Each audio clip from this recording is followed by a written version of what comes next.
Welcome to India reform judicial reforms. आपने देखा होगा जब आप पुलिस स्टेशन जाते हैं तो पुलिस वाला अक्सर आपको क्या कहेगा, चाहे एसएचओ हो, चाहे कांस्टेबल हो, चाहे जो मर्जी हो, सब इंस्पेक्टर हो, चौकी इंचार्ज हो, जी मैं अभी बिजी हूँ।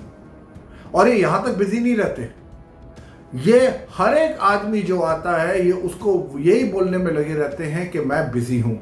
और ये क्या बिजी होते हैं कि भाई अपने सीनियर्स के सामने जाके सलाम करना, अपने सीनियर्स को थोड़ा साइको फैंसी मक्खन लगाना, अपने सीनियर की थोड़ी तारीफ कर देना, अपने सीनियर की को चाय पिलाना या उसके वहाँ जाके चाय पी लेना। और एक आम आदमी जिनकी तनख्वाह इन लोग को मिलती है, ये लोग उनको कहते हैं बिजी हैं। तो ये बिजी किसके लिए? सबके लिए बिजी है। मतलब जो भी आएगा XYZ ये सबको बोलेंगे कि हम बिजी है। आप PMO या होम मिनिस्ट्री से कुछ आ जाए तो ये इनसे बड़ा वेला कोई नहीं। और ये हमेशा बोलेंगे बिजी है। 26 जनवरी आ रहा है, 15 अगस्त आ रहा है, 2 अक्टूबर आ रहा है, फलाने VIP के वहाँ जा रहे हैं, ये जा रहे हैं। केसेस में आप इनको सेल्डम, बहुत कम आप इनको बिजी देखेंगे। ये किस में बिजी होते हैं? Busy for nothing. और ये यहाँ तक नहीं रुकता। अब मैं आपको आज लेके जा रहा हूं जुडिशरी पे। जजेस भी यही करते हैं, बिल्कुल जो पुलिस वाले करते हैं। पहले, अब तो 0 FIR फिनोमिनन आ गया है, नहीं तो पहले तो पुलिस वाले लोगों को चौकी पे घुमाते रहते थे कि आप फलाना यहाँ पे है, आपका इस थाने में है, इस थाने से कोई लेना देना नहीं है। अब आपके जजेस भी क्या करते हैं? जजेस भी यही बदमाशी करते हैं। क्या बदमाशी करते हैं? मेंटेनेबिलिटी, कि जी ये मेंटेनेबल है कि नहीं है, ये मेरे एरिया का है कि नहीं है। तो इन लोग का बेसिकली जो गवर्नमेंट, ये जुडिशरी और पुलिस वालों का रहता है कि इस चीज़ को पहले ही कैसे निपटा दिया जाए कि इसको हमें एडमिट ही ना करना पड़े, इसको हमें सुनना ही ना पड़े। तो ये लोग उसी फिराक में रहते हैं कि यार कैसे इस केस को भगाया जाए। तो मेंटेनेबिलिटी एक एक्सक्यूज हो जाएगा। दूसरा, मैंने आपको क्या बोला कि एक्सक्यूज हो जाएगा कि जी ये हमारे जुरिस्डिक्शन में नहीं आता, या आपने गलत केस फाइल करा है, या आपने गलत जगह केस फाइल करा है।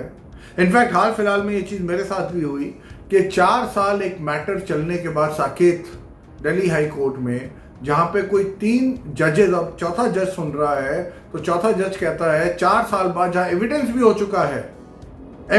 चुका है, 4 साल बाद जज कहता है ये तो गलत कोर्ट में मैटर आया हुआ है। अरे भाई, गलत कोर्ट में मैटर आया हुआ है तो उसको बोला भी ऑर्डर दे, तो कहता है ऑर्डर मैं बाद में देखता हूँ। उसको बोला जाए इसका हल क्या है? अब भाई अगर गलत मैटर आ गया है, 4 साल आपने सुन लिया है, तो आप इसको सही कोर्ट में भेज दो, ये लिख के कि भाई ये चीजें इसके अंदर हो गई है, आप आगे की कार्रवाई करो। आप ये क्यों एक्सपेक्ट करते हो कि एक आदमी शुरू से एक नई एप्लीकेशन नए कोर्ट में सबमिट करे और वो वही चीज प्रक्रिया 4 साल पीछे चला जाए? 4 के आपको यहाँ का सिस्टम तो पता है, 5 भी लग सकते हैं, 6 भी लग सकते हैं। तो ये जो बदमाशी है लॉ इन्फोर्सिंग एजेंसी की, जो लॉज को फॉलो करवाते हैं जुडिशरी की, this nuisance should stop. They should not be allowed to get away, and this is where the government of India has to come in. Government of India has to ensure कि ये जो बदमाशियां करते हैं कि jurisdiction नहीं है, maintainability नहीं है, एक आम आदमी का टैक्स का पैसा इन लोगों को सैलरी में मिलता है, उसके बावजूद ये बदमाशी कब तक चलती रहेगी? We have to stop it. One day I am sure we will stop it. Sooner we stop it, the less we shall regret. If you like this video, kindly share it far and wide. Thank you so much.